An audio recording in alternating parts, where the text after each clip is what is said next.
Hello, everyone. I'm Billy. And I'm Kamraun. Welcome to the HorseFrog podcast, home of your two favorite professional digressors and the creators of the Malazan Brotherhood. Today, we will be discussing Book 2, Chapter 8 of Memories of Ice, a novel in the Malazan Books of the Fallen. This is part 2 of our coverage of this chapter. This podcast series is intended to be a companion to reading or listening to the books set in the Malazan universe. It's not a book review, and it is most definitely not intended to be a replacement to reading the books. Both Billy and I know this to be the best fantasy story ever written and want to share our love of the series with you. We will be covering the events of the books in a linear fashion, and there will be spoilers for those that have not read the books. We'll try not to spoil anything prior to us covering that portion of the respective book, and since we're just beginning, we're doing pretty good so far, and I must say so. We have done a pretty good job so far. Agreed, brother. A quick warning, today's episode contains descriptions of sorceress enslavement and is not suitable for young listeners. Discretion is advised. Our show. I'm trying to think of when they have warnings on shows now. Does it have an SE? It's like it says, TVMA for SE and some other things. It's like sorceress enslavement. Oh my gosh. Mine always says gritty, violent, and realistic or something. That's the Netflix tabs I'm apparently drawn to, is gritty realism. So I haven't seen much for sorceress enslavement. I'm so sorry. So our show is listener supported. If you'd like to support us, we'd really appreciate that. And you can do so by visiting our Patreon link on our website at HorseFrogProductions.com. Currently, we're posting ad-free episodes on Patreon weekly. Also, we'd really like to hear from you. Send any feedback or comments to contact@horsefrogproductions.com. We'd like to take a moment to wish everyone a happy Thanksgiving if you're celebrating it. This episode drops on Thanksgiving 2024. We'd like to thank you for going on this journey with us over a number of years. Yeah. And a lot of things to be thankful for this year. Yeah, and again, thank y'all very much for your continued support. We really appreciate all y'all do for us. And just again, happy Thanksgiving to everyone. And special thanks to all of our Patreon subscribers. Yes.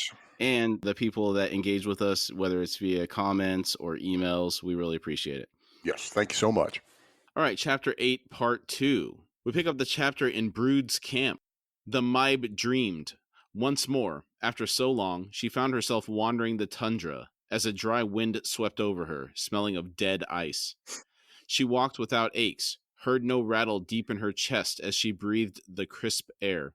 She had returned, she realized, to the place of her daughter's birth. She thought, Talon's warren, a place not where, but when.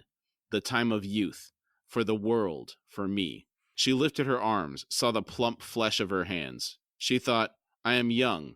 I am as I should be. Not a gift. No. This was torture. She knew she was dreaming. She knew what she would find when she awakened. Glancing down, she paused in her steps. Footprints crossed her path. Hide-wrapped feet had punched through the brittle lichen. 8, 9 individuals. She thought, flesh and blood I'm ass? The bonecaster Pran Cole and his companions? Who walks my dreamscape this time? Her eyes blinked open to musty darkness. Dull pain wrapped her thin bones. She felt her eyes fill with water, blinked up at the swimming, sloped ceiling of the hide tent, and released a slow, agonized breath. She whispered, Spirits of the Revi, take me now, I beg you. An end to this life, please. Jagan, Iruth, Mendelan, Seren Tal, Parid, Neprul, Manik, Ibndur. I name you all. Take me, Spirits of the Revi. And it's very interesting, is it not? What part of it? Just so close to Jagoot. I don't know. I know somebody named Jagan. Oh, so right on. Are you sure that's not for the English for jog on? No. Manic is a little bit similar to Panic, which was what's her name's adopted son. Apt's adopted son, Panic. I think it's just a coincidence. Probably so.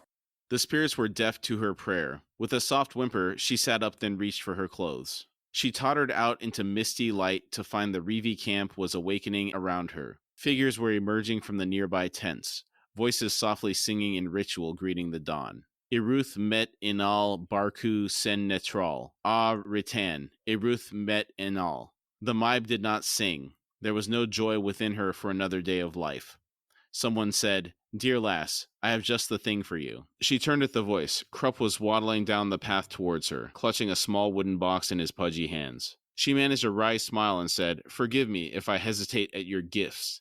Past experience. I imagine she would be, given he bears some responsibility regarding her current condition. He, in fact, does. He was not necessarily the agent, the medium, shall we say. The architect? I'm not really sure. Was he the user or the used also in that? I'm trying to think in that scenario whether Kroll or Krupp would be the architect of everything that took place there. Because I know he was dreaming. I'm going to argue one thing here. I think it's Kroll. Okay. I don't want to say anything now. I can't say anything further other than the fact that I think it's Kroll. Yeah, so not pushing further on that point. Given how the Mib's been having these freakouts, understandably so, about the loss of her youth and how much pain she's in, I don't know if she's kind of calmed down a little bit because she's being kind of nice to Krupp here. But I mean, she was screaming at Corlat the other day because she was so upset. Yeah, that is true. And like you say, with reason. I mean, this woman has every reason to be upset and to feel used. Whether Krupp is the architect or the agent, however it is, it's just, he's involved one way or the other. And she has every reason to be distrustful of him. Mm-hmm. And I want to say real quick, I found it real funny when you're reading the incantations. Did you ever see, I'm sure you have, I'm so sorry. You've seen Excalibur, correct? Oh, a long time ago. A friend of mine always used to quote Merlin always would walk around. It was he's a It's like when you start saying that stuff, I always flash back to Merlin and Excalibur. It's just fantastic. I love that actor, was fantastic, man. And it was later, no one ever knew what that was. We found out not that long ago that it was apparently Welsh. Oh, he's just saying something about the dragon and the blood or something like that. So, but it's beautiful sounding when he's quoting this. Is his spell casting voice, and I'm like, what is that spell? That's amazing sounding.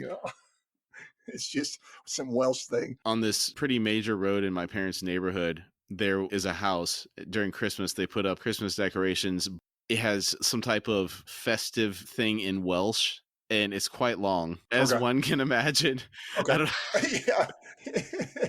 I'm having flashbacks to that weatherman that said it must have been 30 letters long, the name of some town in Wales.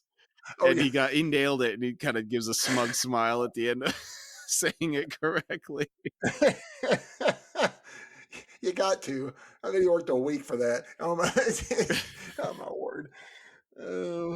Krupp said, Krupp sees beyond the wrinkled veil, my dear, in all things. Thus, his midnight mistress is Faith, a loyal aide whose loving touch Krupp deeply appreciates.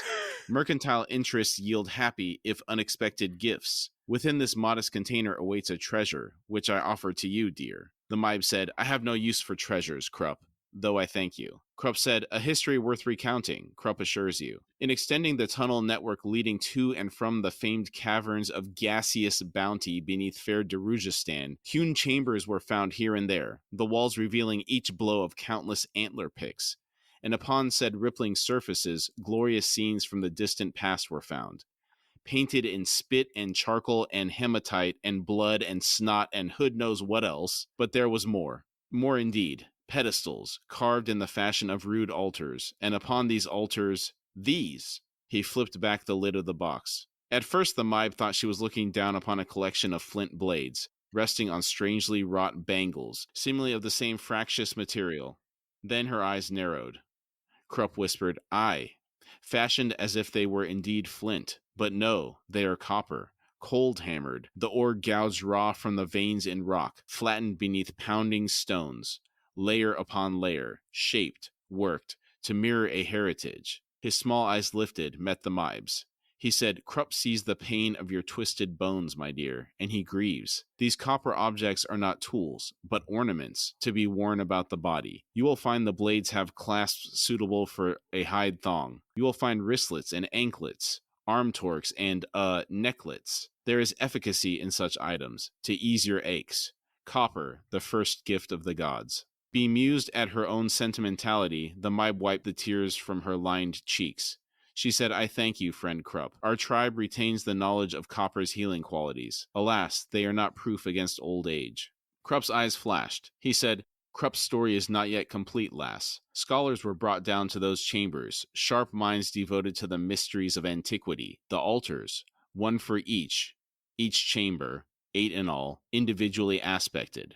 The paintings displaying crude but undeniable images, traditional representations, 8 caverns, each clearly identified. We know the hands that carved each of them. The artists identified themselves, and Darujastan's finest seers confirmed the truth. We know, my dear, the names of those to whom these ornaments belonged. He reached into the box and withdrew a blade and said, Jagan. He set it down and picked up an anklet and said, Srental. And here, this small childlike arrowhead, Manik, the Revi imp. A mocker, was he not? Krupp feels an affinity with this trickster runt, Manik. Oh yes. Manik, for all his games and deceits, has a vast heart, does he not? And here, this torque, Iruth, see its polish? The dawn's glow captured here, in this beaten metal. The Maib whispered, Impossible. The spirits, Krupp interrupted, were once flesh, my dear, once mortal. That first band of Revi, perhaps? Faith is ever a welcoming mistress. Now, upon completing of morning ablutions, Krupp expects to see said items adorning you. Through the days to come, through the nights yet to pass, holy vessel, hold fast to this faith. She could say nothing. Krupp offered her the box. She took its weight in her hands. She thought, how did you know? This morning of mornings, awakening in the ashes of abandonment, bereft of lifelong beliefs. How, my dear, deceptive man, did you know?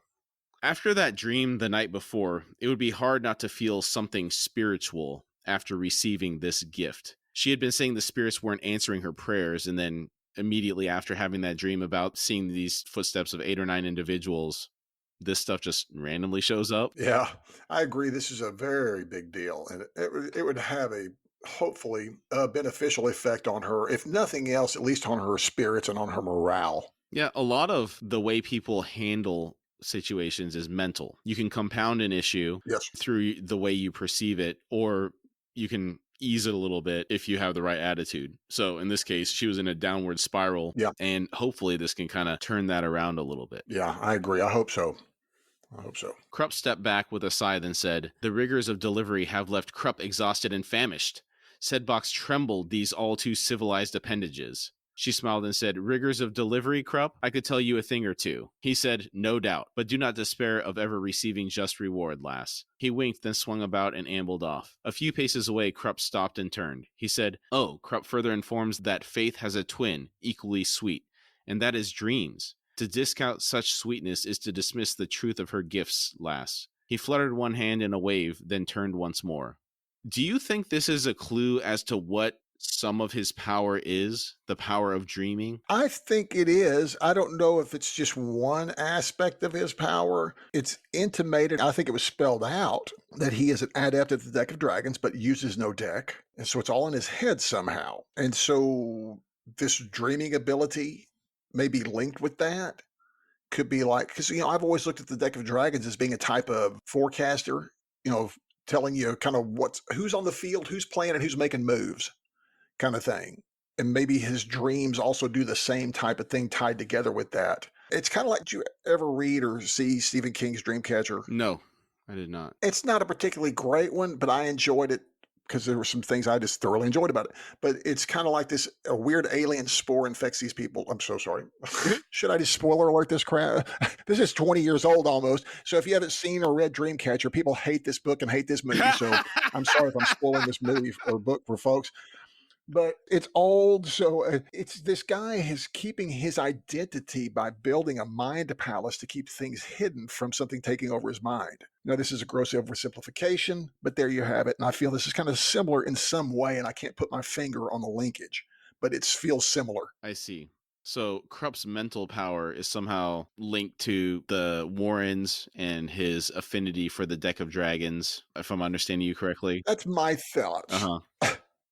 That's what I'm thinking. I mean, it sounds plausible. It links somehow, so I'm going to go with it for the moment. I may change to be amended if needs to be in the future.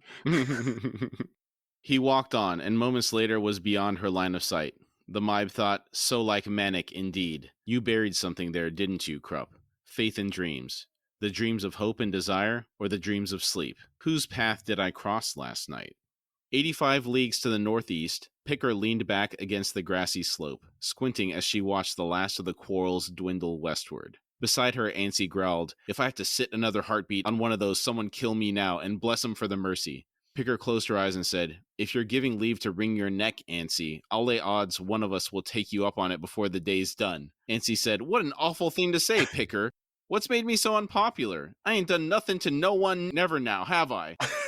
A triple negative? Only the bridge burners, I think, could triple negative that well. It's like they've elevated or lowered. Is this the apex or the nadir of language here? I'm not sure, but it's fantastic either way. Yeah, if it's intentional, you have to keep track of the positive or negative switch, the polarity of the statement, if you will. Exactly.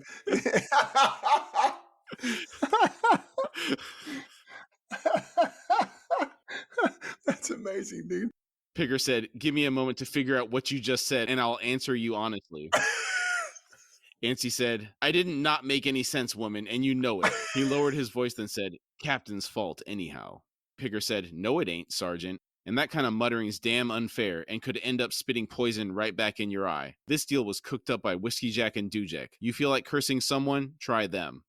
So, Perrin did win over Picker's loyalty after the table punishment fiasco. That's brilliant, but yes, absolutely. It's the exact same thing I was talking about in Snatch when you made the comment about the Tart's Palace in the RV and it freezes and it zooms in on Brad Pitt's face. Right, but I'm not talking about your mom. It's like, but that's that look she had in her eye. That's the look she had in her eye. Like, okay, wait a minute. It's like, yeah, she's loyal, dude. She's core. That's pretty cool. Looks like he still needs to prove himself to Ansi, though. Yeah, a little bit. He'll need some. Yeah. He'll come over. Ansi said, "Curse Whiskey Jack in one arm? Not a chance." Pigger said, "Then stop your grumbling." Ansi said, "Addressing your superior in that tone earns you the role of duffer today, Corporal. Maybe tomorrow, too, if I feel like it." Pigger muttered, "Gods, I do hate short men with big mustaches." Ansi said, "Getting all personal, are ya? Fine, you can scrub the pots and plates tonight, too. And I got a real complicated meal in mind. Hair stuffed with figs." Pigger sat up, eyes wide. She asked, "You're going to make us eat Spindle's hair shirt with figs?" Dude. Ansi shouted, "Hair, you idiot! The four-legged things live in holes. Saw a brace of them in the food pack. With figs, I said, boiled, and ruby berry sauce, with freshwater oysters." That's like a 4-course meal he's talking about. Sounds pretty good. Pigger sat back with a groan and said, "I'll take the hair shirt, thanks." I have to ask you, have you ever eaten rabbit? Unbeknownst to me at the time, I was fed rabbit and told it was chicken. Okay. And? It tasted like chicken. It tastes like chicken. It tastes just like chicken. I've had rabbit, yeah.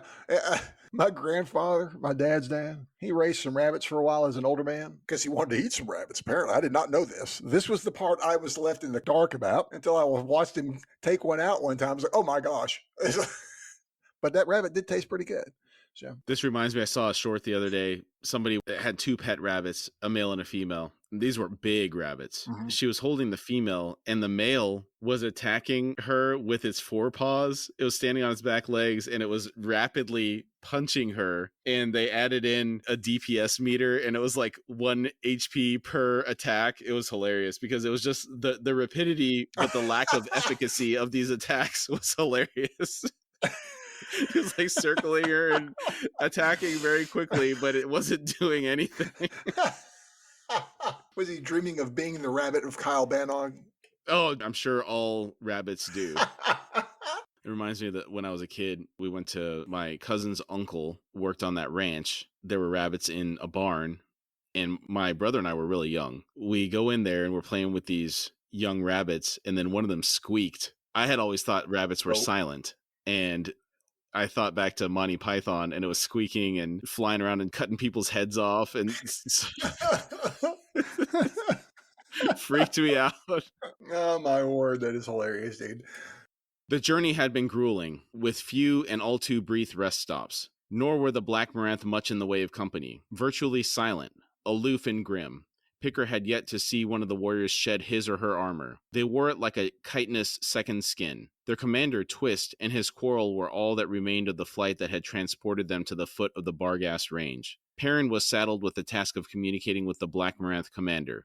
Picker thought, and Opon's luck to him, too. The quarrels had taken them high, flying through the night, and the air had been frigid. Picker ached in every muscle. Eyes closed once more, she sat listening to the other bridge burners preparing the gear and food supplies for their journey to come. At her side, Ansi muttered under his breath a seemingly endless list of complaints. Is this the most we've seen of Ansi thus far? Yes, I believe so. Okay, because I think we've only had a couple sentences from him, and only now are we getting a feel for his personality. I agree, and I think this is part of the one of the many reasons I love Memories of Ice a lot. I love all these books. What am I talking about? But it just keeps going. The book keeps growing as far these people keep adding more and more characters to it. But we're finally treated to extended interactions with some of the other bridge burners that we aren't familiar with. But we'll get to know more and more of these people. But I feel like we're finally meeting them. And they're really funny, and because you think it's kind of almost limited to Hedge and Finn as being the funny ones. It's like no, there's a lot of we met Blend, Picker, Antsy. They're all squirrely and they're all funny. Yeah. And there's a bunch more to meet too. Heavy boots approached, unfortunately coming to a halt directly in front of her, blocking out the morning sun. After a moment, Picker pried open one eye. Perrin's attention, however, was on Antsy. He said, "Sergeant?" Antsy's muttering ceased abruptly. He said, "Sir?" Perrin said, "It appears that Quick Ben's been delayed. He will have to catch up with us, and your squad will provide his escort. The rest of us, with trots, will move out. Deteran separated out the gear you'll need." Antsy said, "As you say, sir. We'll wait for the snake then. How long should we give him afore we chase after you?" Perrin said, "Spindle assures me the delay will be a short one. Expect Quick Ben sometime today." Antsy asked, "And if he don't show?"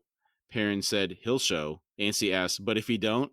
With a growl, Perrin marched off. He's not supposed to say it out loud, man. Dude, some people that you work with, it's exactly like this. Mm-hmm.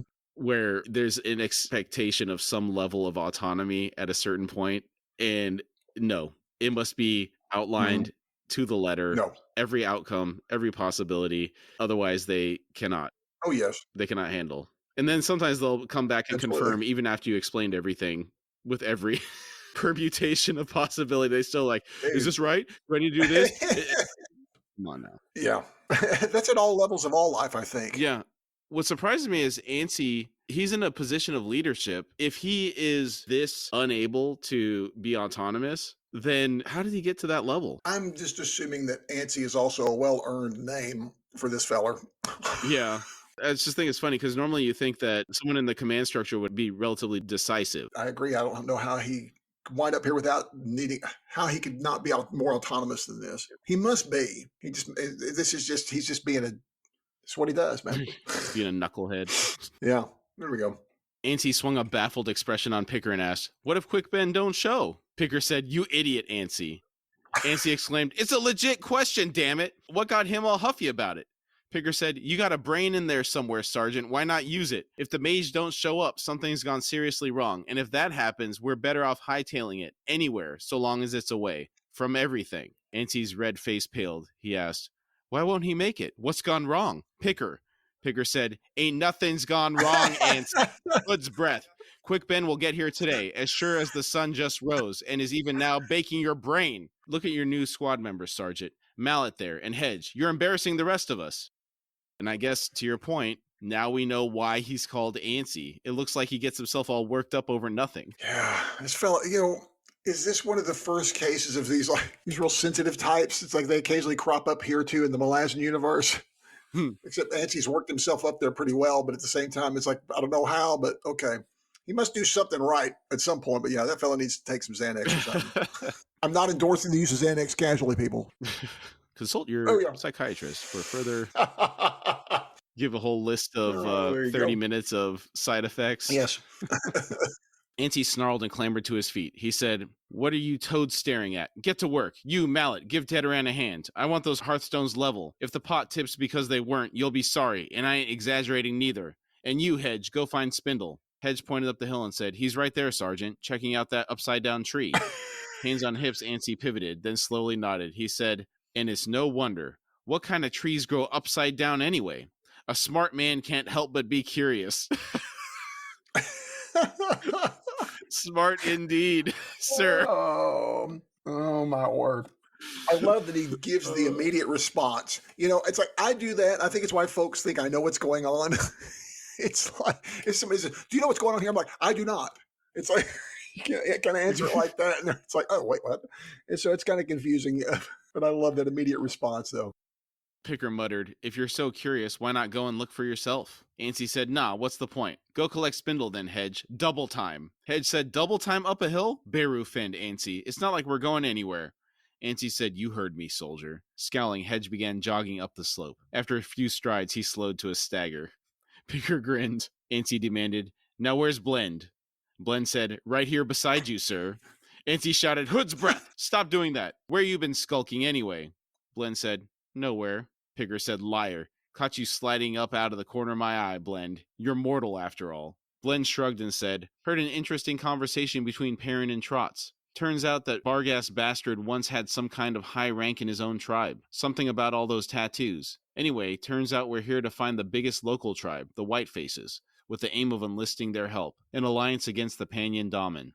Picker snorted and said, flown then dropped off at the foot of the Barghast range. What else did you think we were up to? Blend examined her nails and said, only there's a problem. Trots will get us face to face without all of us getting skewered, but he might end up fighting a challenge or two. Personal combat. If he wins, we all live. If he gets himself killed, Ansi's mouth hung open, his mustache twitching as if independently alive. Dude. All right. This is hilarious.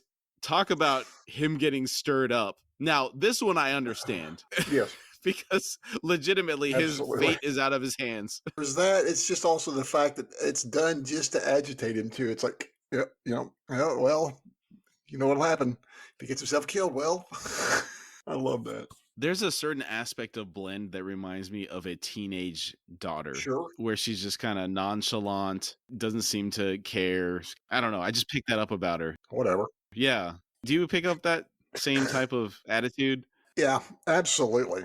She's that way also because the name seems to be apropos. She doesn't stand out anyway whatsoever. And so it's just, yeah, whatever.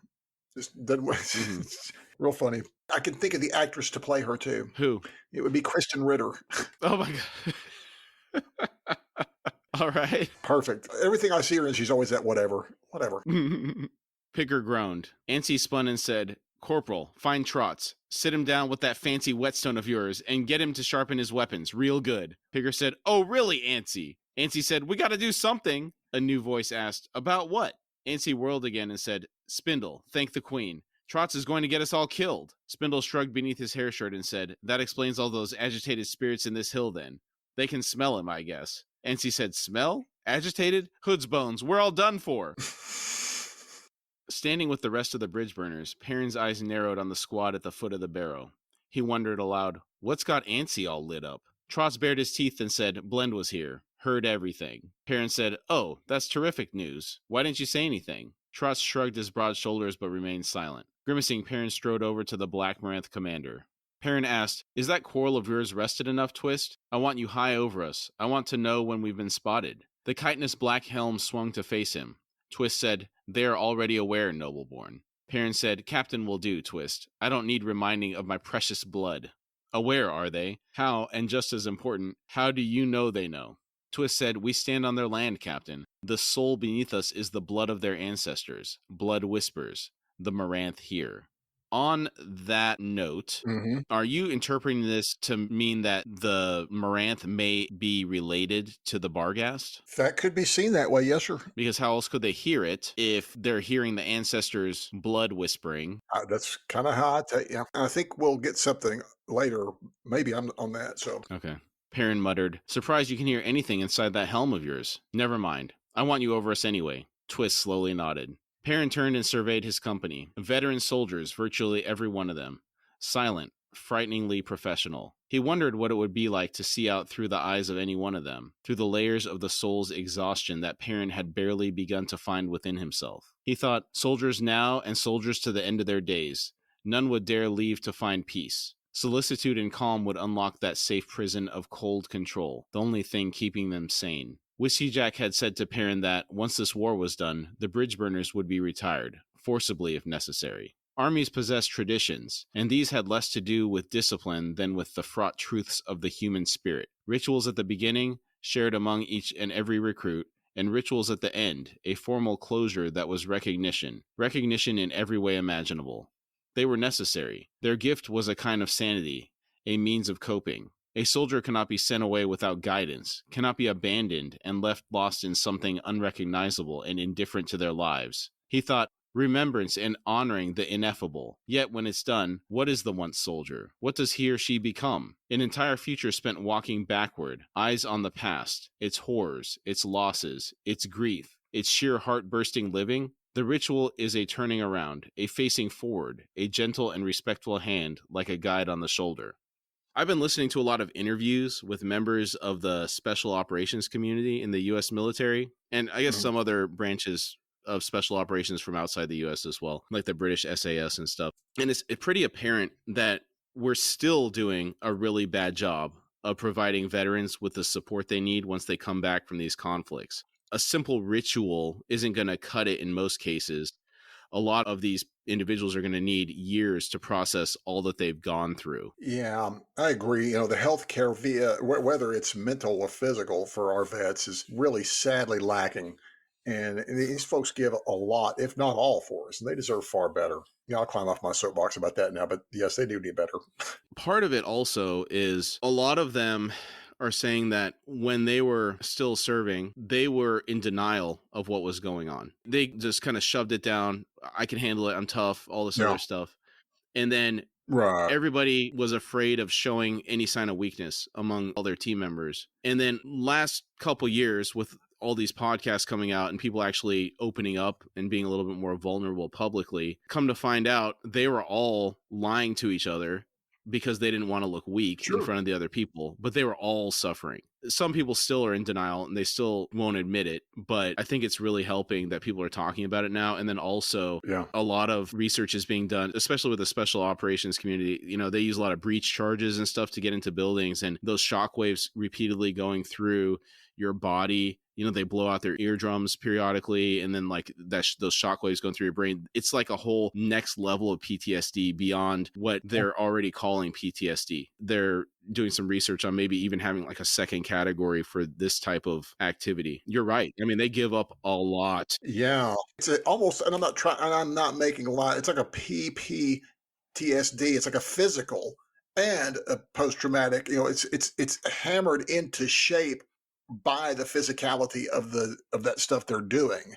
It hammers that stuff in your brain even harder because of all the stuff you're doing around it. So yeah, it's wild, man. It's good that some of them are talking about it. It's becoming widely distributed, so at least some more resources are coming online. So hopefully that'll continue to improve. But yeah, this last paragraph made me think of that because, I mean, everybody gets discharged at some point from the military. You could consider that their ceremony, like they're talking about with the bridge burners here, but that's not enough in many cases. Like you need way more than just that turning someone around to not look at the fact. No, I mean, it's gonna take some time, and some more help than just a ceremony. It's funny because it almost really requires not just the time and the therapy. You need to train these people to work now in a different way, to put that energy that way, because we've trained them how to hurt, we train them how to kill, so let's train them how to get back to life. Yeah, a lot of times I see these veteran-owned companies that they're hiring veterans too, which is good because then they're surrounded by people that have been through similar experiences. So in some ways they're forming their own support networks, which is good to see as well. Agreed. Sorrow was a steady, faint susurration within Perrin, a tide that neither ebbed nor flowed, yet threatened to drown him nonetheless. He thought, and when the white faces find us, each and every man and woman here could end up with slit throats. And Queen help me, I begin to wonder if it would be a mercy. Queen help me. A swift flutter of wings and the quarrel was airborne. The Black Maranth commander perched on the molded saddle. Perrin watched them rise for a moment longer, his stomach churning, then turned to his company and commanded, "On your feet, bridge burners. Time to march." We are taken somewhere else. The dark, close air was filled with sickly mist. Quick Ben felt himself moving through it, his will struggling like a swimmer against a savage current. After a few more moments, he withdrew his questing, slipped sideways into yet another warren. It fared little better. Some kind of infection had seeped in from the physical world beyond, was corrupting every sorcerous path he attempted. Fighting nausea, he pushed himself forward. He thought, this has the stench of the crippled god. Yet the enemy whose lands we approach is the Panyan seer.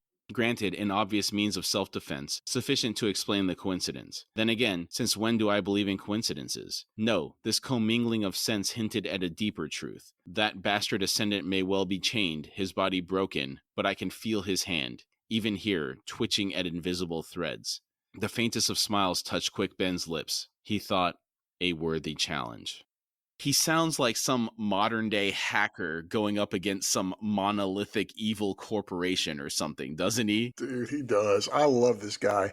And it's like he lives to give the finger to the authority, doesn't he? Yeah. It doesn't matter if it's authority. It's just, he just got to stick the finger in the eye kind of deal. And it's, I wonder, and I hope Baron will use this to his advantage and in his favor in the future. I could see him using this to like, no, you can't. You just can't do it. You know, what's funny is when you say that, and it kind of makes you wonder, is Perrin going to be using Quick Ben, or is Quick Ben at such a level that he's orchestrating things and just going along with the squad? That could be. He could be just like one of these, just like, you know, in a weird way, I say in a weird way, with the way he's put together, he sounds almost as powerful as some of these ascendants that we've been hanging around with. But he's just such a free agent, but it's kind of hidden, but at the same time, everyone knows it. It's like the worst kept secret because all the bridge burners were there. So they were all formed together with this thing. So it's kind of, I don't even know how to explain it, dude. I'm just kind of at a loss. Yeah. What a complicated character. And I think that's part of what makes him so cool is you just don't know what all he's capable of. Yeah, agreed. Quick Ben shifted warrens once again and found himself on the trail of something.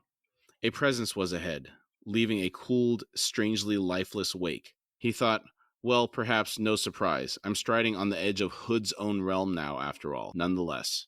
Unease pattered within him like sleet. He pushed his nervousness down. Hood's warren was resisting the poison better than many others Quick Ben had attempted. That's quite brave, entering the realm of death and risking upsetting Hood. Yeah, is it bold, brave, or crazy? I'm not sure, but yeah, it's something. I think it's all three. Yeah, here we go. Agreed. The ground beneath him was clay, damp and clammy, the cold reaching through his moccasins. Faint, colorless light bled down from a formless sky that seemed no higher than a ceiling. The haze filling the air felt oily, thick enough on either side to make the path seem like a tunnel. Quick Ben's steps slowed. The clay ground was no longer smooth. Deep incisions crossed it, glyphs in columns and panels. Primitive writing, Quick Ben suspected. Yet, he crouched and reached down. He said, freshly cut or timeless. At a faint tingle from the contact, he withdrew his hands and said, wards maybe. Bindings. Stepping carefully to avoid the glyphs, Quick Ben padded forward. He skirted a broad sinkhole filled with painted pebbles, offerings to Hood from some holy temple, no doubt. Benedictions and prayers in 1,000 languages from countless supplicants. He thought, and there they lie, unnoticed, ignored, or forgotten. Even clerks die, Hood. Why not put them to good use cleaning all this up? Of all our traits to survive the passage of death, surely obsessiveness must be counted high among them. Dude, that would be a great idea, putting those bureaucrats to work in the afterlife. The busybodies that have to be getting in everybody's business. Yeah, that would be great. And what's funny, we know from Dead House Gates that some dead do obsess quite a lot, especially over how they died, like nonstop. Yeah, but does the bureaucrat die by death by 1,000 cuts of regulation and rules that they have to have imposed on them? I'm not sure. You know? They should, but I don't know. The incisions grew thicker, more crowded, forcing Quick Ben to slow his pace yet further. It was becoming difficult to find a clear space on the clay for his feet. Binding sorceries, the whispered skeins of power made manifest, here on the floor of Hood's realm. A dozen paces ahead was a small, bedraggled object surrounded in glyphs. Quick Ben's frown deepened as he edged closer. Like the makings of fire, sticks and twisted grasses on a round, pale hearthstone. Then he saw it tremble. He thought, these binding spells belong to you, little one. Your soul, trapped, as I once did to that mage, Hairlock. Someone's done to you. Curious indeed. He moved as close as he could, then slowly crouched. Quick Ben said, you're looking a little worse for wear, friend. The minuscule acorn head swiveled slightly, then flinched back. The creature hissed, mortal, in the language of the Barghast. It continued, the clans must be told. I can go no further. Look, the wards pursued. The wards closed the web. I am trapped. Quick Ben said, so I see. You were of the White Faces, shaman? The creature said, and so I remain. Quick Ben said, "Yet you escaped your barrow. You eluded the binding spells of your kin, for a while at least, in any case. Do you truly believe they will welcome your return, old one?" The creature said, "I was dragged from my barrow, fool. You are journeying to the clans. I see the truth of that in your eyes. I shall tell you my tale, mortal, and so they know the truth of all that you tell them. I shall give you my true name." Quick Ben said, "A bold offer, old one. What's to prevent me from twisting you to my will?" The creature twitched, a snarl in its tone as it replied, "You could be no worse than my last masters. I am Telemandus, born of the first hearth in the knotted clan, the first child birthed on this land. Do you know the significance of that, mortal?" Quick Ben said, "I am afraid not, Telemandus." I like that name. Mm-hmm. How does he come up with such good names? I'm curious if some of it comes from his studies. I do spot some biblical names here, some here and there, and this and some other fantasy writers. And I do know that there is a study. I'm not sure what branch it would come from, archaeology or anthropology, but it does help identify things as being legitimately from certain time periods. So knowing names of an era helps identify whether things are true or counterfeit. If that does that make sense? It does. I can see how there could be some influence just by understanding past history. So you probably have a larger breadth of names to draw from, at least for inspiration. But still, I've run D&D campaigns. It's hard to come up with good names consistently. Dude, I never have good names. I steal from all the good books I read. Talamandus said, "My previous masters, those damned necromancers, had worked through mortal, were mere moments from discovering my true name. Worked through, I tell you, with brutal claws indifferent to pain. With my name, they would have learned secrets that even my own people have long forgotten. Do you know the significance of the trees on our barrows? No, you do not. Indeed, they hold the soul, keep it from wandering. But why?" By necromancers, I'm assuming he's referring to Boshlane and Corball Brooch. Is this the same stick snare that they pulled out from under that tree? I believe it is. Yeah, it seems to make sense. Talamandus said, "We came to this land from the seas, plying the vast waters in dugouts. The world was young then, our blood thick with the secret truths of our past. Look upon the faces of the Barghast, mortal. No, look upon a Barghast skull stripped of skin and muscle." Quickpen slowly said, "I've seen Barghast skulls." Talamandus asked, "Ah, and have you seen their like animate?" Quickben scowled and said, "No, but something similar. Squatter, the features slightly more pronounced." Talamandus said, "Slightly, aye, slightly. Squatter? No surprise. We never went hungry, for the sea provided. Yet more, Tartheno Toblakai were among us." Quickben said, "You were Talani Mass, Hood's breath. Then you and your kin must have defied the ritual." Real quick, before we keep going in this conversation, if I'm reading this correctly, it sounds like the Barghast that came to Genebacus came on boats. They were Talani Mass and Tartheno Toblakai, and they mixed to become the Barghast. Yeah, I take it that way as well. That's what I feel like. And also the other thing earlier when we mentioned something about I was thinking about the Moranth. I think Talamandus is about to spell that out here about the Moranth and the Barghast as well. Okay. Talamandus said, "Defied? No, we simply failed to arrive in time. Our pursuit of the Jagut had forced us to venture onto the seas, to dwell among ice floes and on treeless islands. And in our isolation from kin, among the elder peoples, the Tartheno changed, when our distant kin did not. Mortal, wherever land proved generous enough to grant us a berth, we buried our dugouts, forever. From this was born the custom of the trees on our barrows. Though none among my kind remembers, it has been so long." It's scary to think how much of this applies to our civilization. We keep finding new things that make us question some of our prior conclusions about past civilizations. Yes, I agree. It is very fascinating, the things that are being found that do challenge us and show, to me, I think so many folks tend to have a down the nose. We look at the world today from we have cell phones and computers at our beck and call kind of deal. It's like, but personally, individually, people have lost the ability to be smart and to think for themselves because of these devices. In a way, I think some of the older ancients might have been smarter in a lot of ways. It depends on what your tasks were, because you probably had those people that were responsible for maintaining the knowledge of the tribe and the history, but then like the hunters and stuff, I don't know how much learning you would actually be required to have. That's true. I guess it depends on what era of history we're talking about, and then whether you're settled or not. And yeah, I mean, there's so many variables there. You know? Yes. Because I'm thinking also, we rely on GPS to navigate now, but Yeah. the Polynesians were plying the waters of the Pacific thousands of years ago and accurately getting to these Hmm. islands in the biggest ocean in the world with just looking Yeah. at the stars. So, I mean, I know it. that's quite impressive. That's pretty wild, dude. When you think about it, it's like, that's Yes. pretty stinking wild. Well, think about this. The ancient Egyptians knew the distance to the sun. It's pretty cool. It's pretty wild. Quick Ben said, "Tell me your tale, Talamandus. But first, answer me this. What would you do if I freed you of these bindings?" Talamandus said, "You cannot." Quick Ben said, "Not an answer." Talamandus said, "Very well, though it be pointless. I would seek to set free the first families. Aye, we are spirits, and now worshipped by the living clans. But the ancient bindings have kept us as children in so many ways. Well meant, yet a curse nonetheless. We must be freed to grow into true power." Quick Ben's eyes were wide as he whispered, "To ascend into true gods." He stared down at the ragged figure of grasses and twigs. Talamandus said, "The Barghast refuse to change. The living think now as the living always did, generation after generation. Our kind are dying out, mortal. We rot from within, for the ancestors are prevented from giving true guidance, prevented from maturing into their power, our power. To answer your question, mortal, I would save the living Barghast if I could." This reinforces Bashalane's assertion that the ancestor worship was holding the Barghast back. Yes, and that's very interesting. I could see how that would do so because it would make you loath to change. I don't know if it would make you loath to change or if you're just not getting the right guidance from whatever you're worshiping. Because like Talamanda said, they can't really evolve spiritually, the gods themselves that the Barghast are praying to. That's true. Quick Ben said, "Tell me, Talamandus, is survival a right or a privilege?" Talamandus said, "The latter, mortal, the latter, and it must be earned.